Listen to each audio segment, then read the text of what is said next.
Wisco ripping, we're back, and it's only been a couple of days, and the reason for that is Gilomen Innovations came in clutch.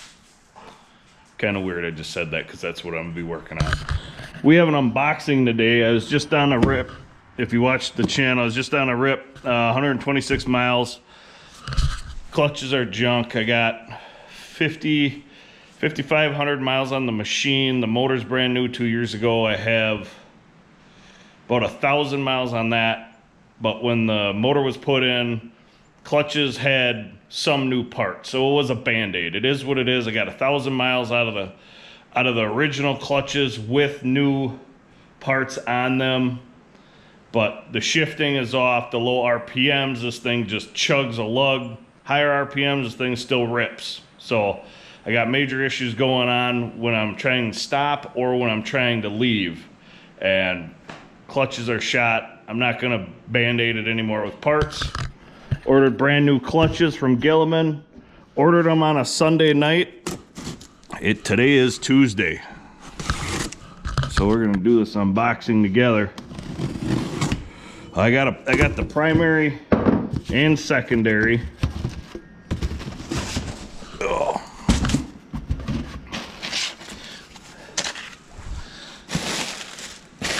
All the fun stuff. All right. Let's see what's in this box.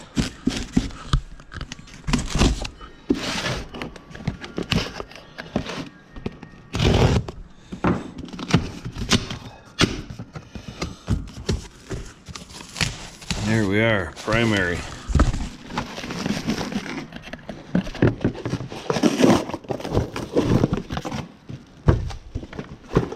All right, sorry, I had to set the camera down for a little bit. Here we are.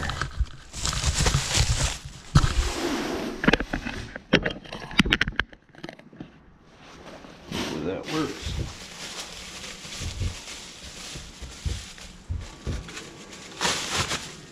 Just went on their website and told them what I'm running. Everything is stock on the motor other than Gilomen's tune that I have. So brand new sheaves. Oh man, this is I went with non-EBS. If anybody wanted to know, non-EBS was a little bit cheaper, but the reason I went with that is I'm not really a fan of the machine slowing down. It's fine without it the way it is. And I did not go with adjustable weights anymore. I had adjustable weights when I bought the clutch and tune kit. I didn't adjust anything, so the adjustable weights got more dust in them anyway. I'm not taking this out trying to tune this myself, so I went with the standard weights. And then it comes with wow, that's nice. Comes with the directions, even the torque pounds to make sure that you torque everything right. It says critical torque this clutch down, primary clutch 80 foot-pounds and then secondary 43. I have written down from my book manual is 96 foot-pounds and 96 and 47 foot-pounds. So you're close, is what it is. But obviously they'll go with what they say on the directions.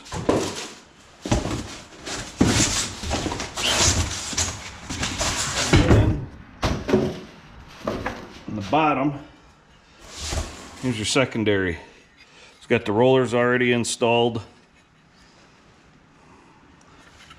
Helix. Yep. Good to go.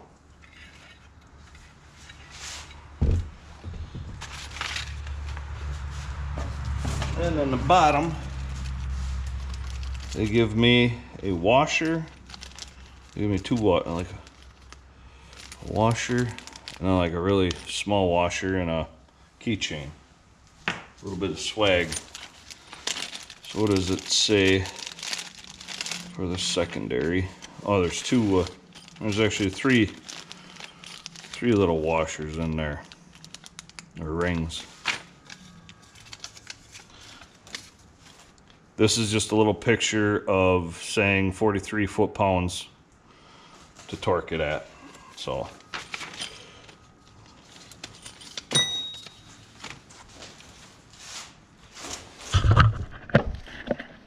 So yeah, that's that. There's the box, nothing else in the box. Nope, so one sheet of directions. Okay, even on the back side, secondary, they got the Boss secondary alignment procedure. So, then they have, install 1 or 2 shims on the transmission shaft. Alright, so here we are. We got the tire off. We'll get to work here. This is what I got, the extension, 5/16 with a magnetic end on it.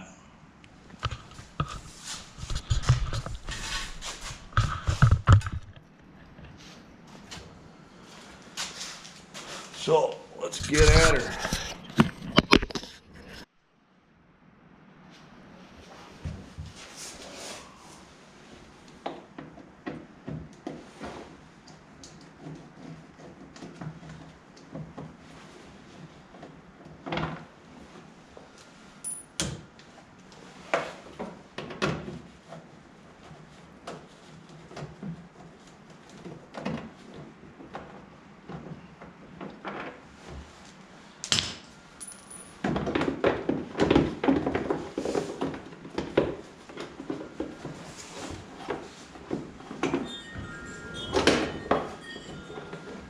Cover comes off.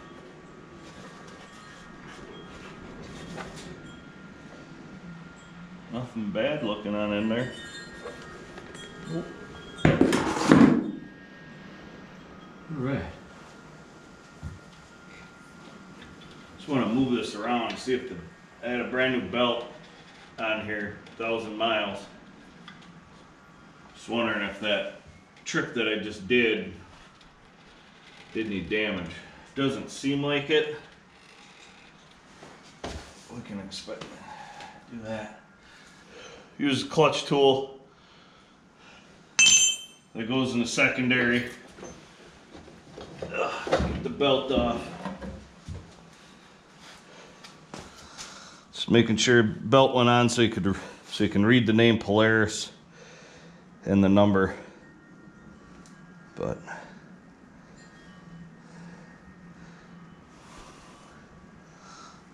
I'm not seeing anything horrible. None of the cogs are busted. Like I said, this belt's got 1,000 miles on it. Not in bad shape. I can use that again. Put that off to the side. Secondary clutch is 15 mil. And then primary is 21 mil. Impact and pull these off.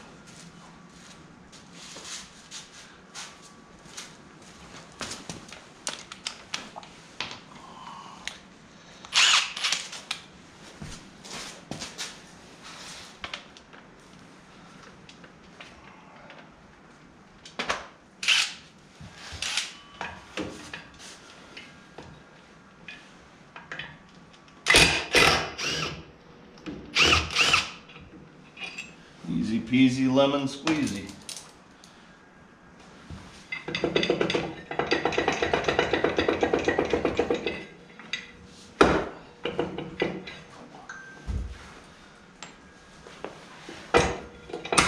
There we are. That breaks free off the shaft.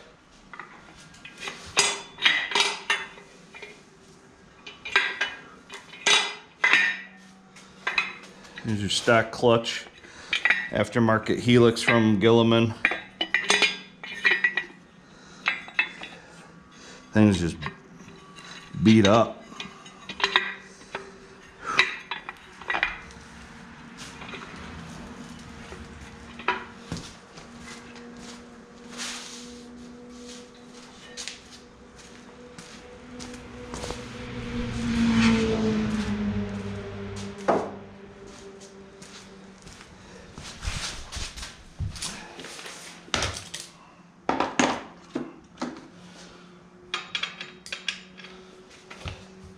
This one's going to take some ooga-doogas.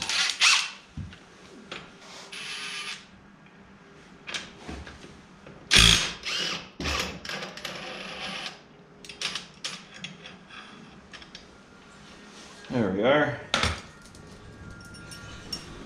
That's what the bolt looks like. Washer with a shim on it. So I gotta get the clutch pulling tool out.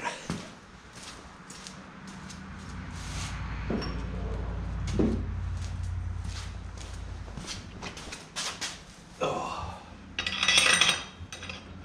Thread this in by hand.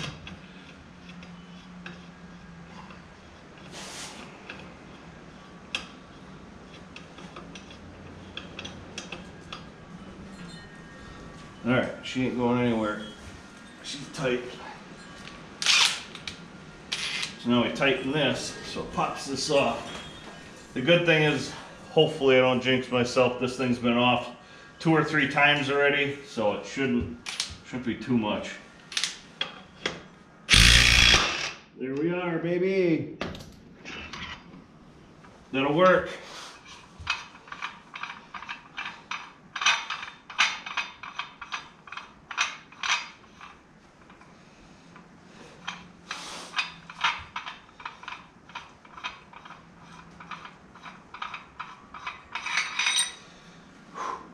All right,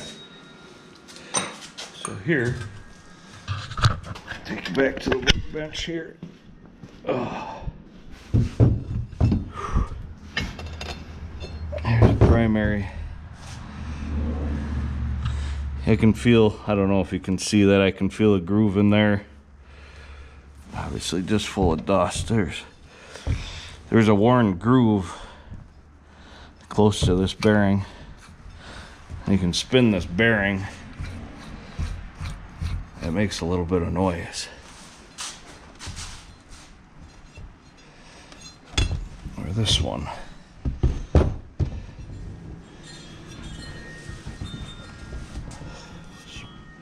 Smoother. So yeah. Green spring.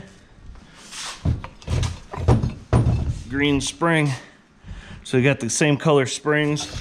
Like I said, I got, push this down. I got the Black Max clutch weights in there. But yeah, instead of putting more Band-Aids on these clutches, time for an overhaul. So, and I mean, these move freely. These are stuck. Junk. Not bad, but geez Louise. Scuff marks, wear marks. Is what it is. Is what it is, baby. So, all right.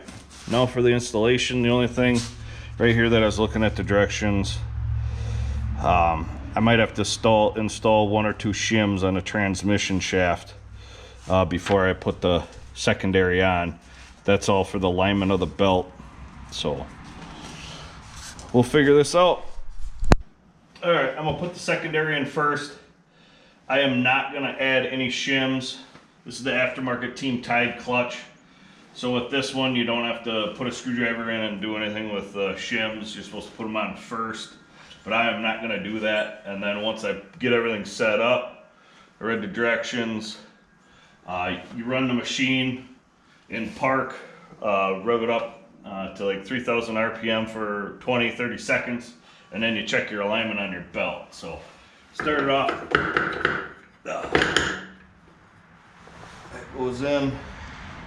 So I do have the picture showing the washer, and you got to make sure that the washer is facing correctly.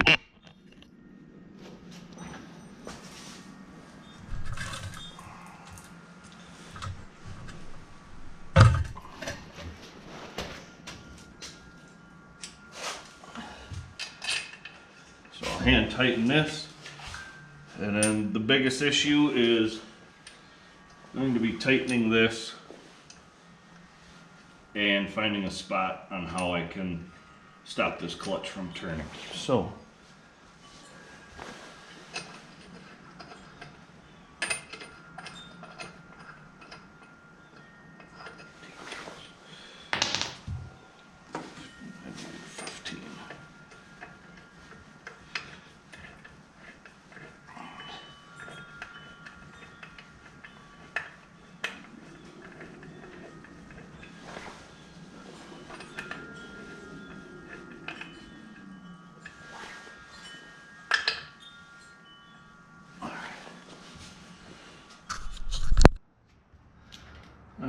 This is the hard part.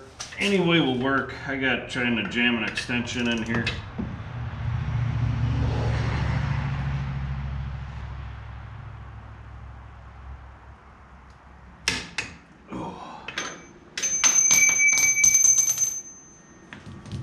Try that one more time. That was the first time that I got it to click. Try to get in closer here. Anything works, but what I found after a million tries was I was just trying to jam something in there and in between that knuckle of the A-arm. And what worked for me was this. So 43 foot-pounds. Like I said, this is about the hardest thing, is just tightening both these clutches up and trying not to get them to move while you're torquing them down. So this is torqued 43 foot-pounds. Alright, so now with the primary just goes on there just like so, and I gotta get the bolt, and there's nothing to add to that. No shims or anything.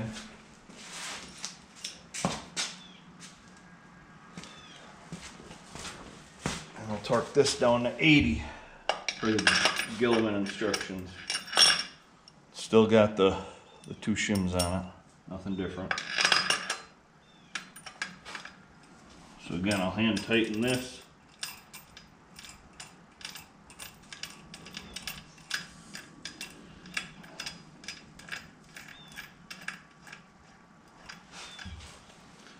This takes 21.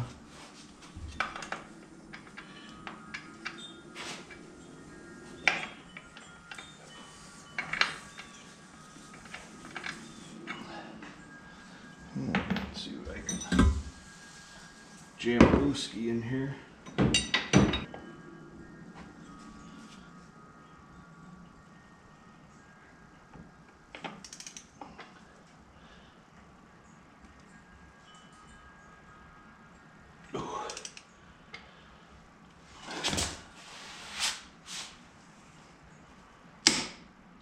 All right, there we are. There's 80.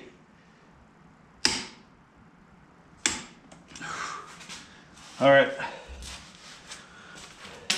The problem is you never remember this procedure of where to put what to get these clutches from stop moving around. So now I got to put the belt back on and then start it up and check alignment, whether or not I need to pull this back off and add shims.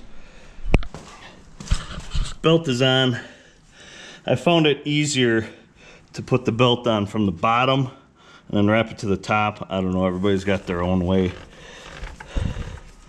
But she's on. Everything's torqued. Now let's go back to these directions. All right, right up here it says, to make sure your clutch alignment is correct, follow the procedure. The easiest way to do this is after installing the drive belt, leave off your plastic clutch housing cover, position your gear shifter into park, start engine, rev engine up to 3,000 RPMs for 20-30 seconds, let it come down to idle, shut the machine off. You now need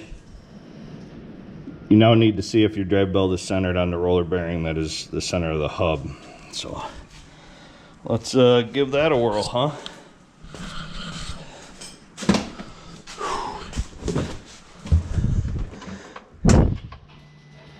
She's in park. Starts up. See what's going on.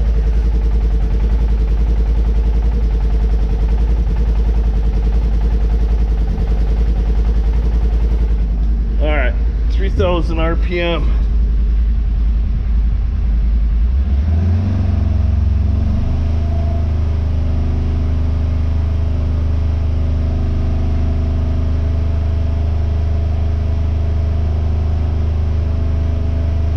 There's 30 seconds here. Maybe feather it a little bit, I don't know.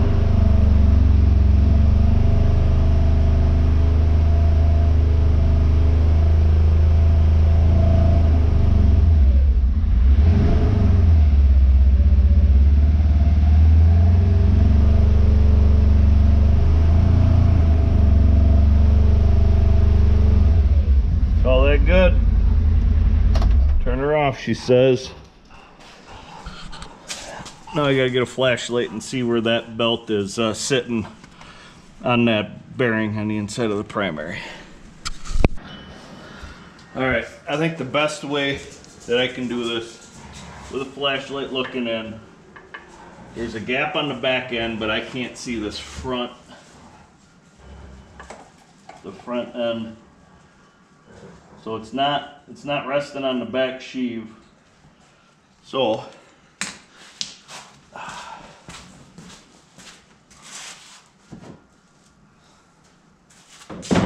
get trusty phone out.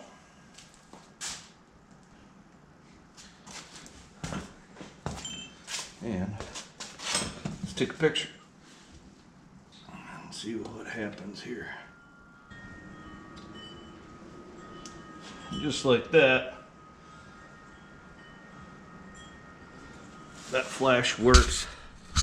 Not sure if you can see that, but there's the inner sheave. I got a gap there, and it appears on the bottom and top I have a gap up there.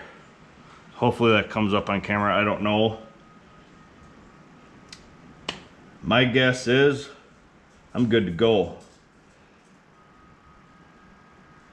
Yeah, you can actually see a reflection of the belt on the sheave. It'll be the last time you probably see a reflection. But yeah, you can see a reflection of the belt on that inner sheave, and you can see a reflection on the outer sheave. So my alignment is good to go as far as I'm concerned. The directions said you're just going to have some possible idling issues where it's going to want to jump, but that all depends on if the secondary wants to spin while you're in idle too. So I am going to put the tire back on. I want to take it for a rip with the clutch cover off. I ain't going to go too far. I'm not going to do any mud riding, just a little bit of road riding with a camera on it and see how she does. Alright, she started. I'm going to go take it for a rip. So if anything blows up, it's going to be on camera and I'll be back to square one. Yee to the yee.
I'm gonna take another picture to double check the alignment of the belt now that I literally probably went like a mile, maybe.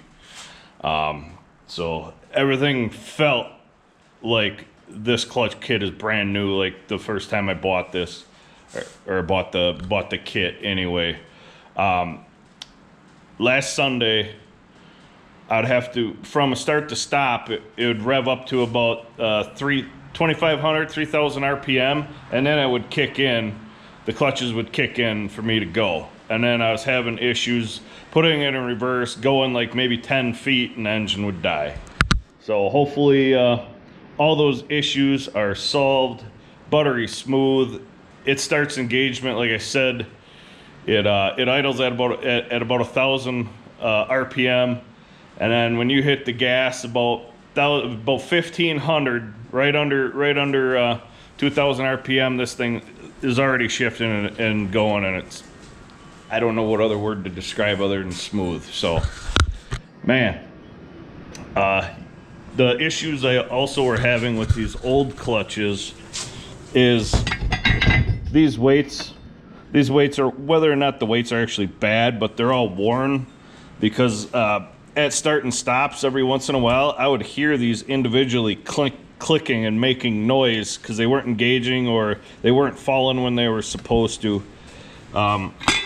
After other inspection, even of the secondary, look how wore that is. A big groove. So, yeah, great investment. I mean, obviously you can Band-Aid these clutches like I did, but the Band-Aid lasted about 1,000 miles. So hopefully I get plenty more out of these clutches. There is a 2-year warranty with these clutches that Gilomen has on their website. So other than that, here's the 3 shims. I'll save these, whether or not I'll ever need them again, but I need to take a picture of that alignment. And now out with the old, I finally can throw one of these as the primary. Obviously this is a secondary, and the stock original Helix. Hope nobody needs this, cause she gone. And then I think this purple one came with their kit originally, like if I was running bigger tires than the 30 stock. So other than that, thank you for watching Wisco Ripping. I gotta put the clutch cover on. I can probably do that with the tire on. I'll have to torque the lug nuts, but other than that, thank you for watching. Like, subscribe. That's how you install primary and secondary clutch. The hardest part was what you didn't see was me just trying to situate them clutches while you torque them down, and sometimes the belt is kind of a pain in the butt to get on. So, all right. Oh, thank you.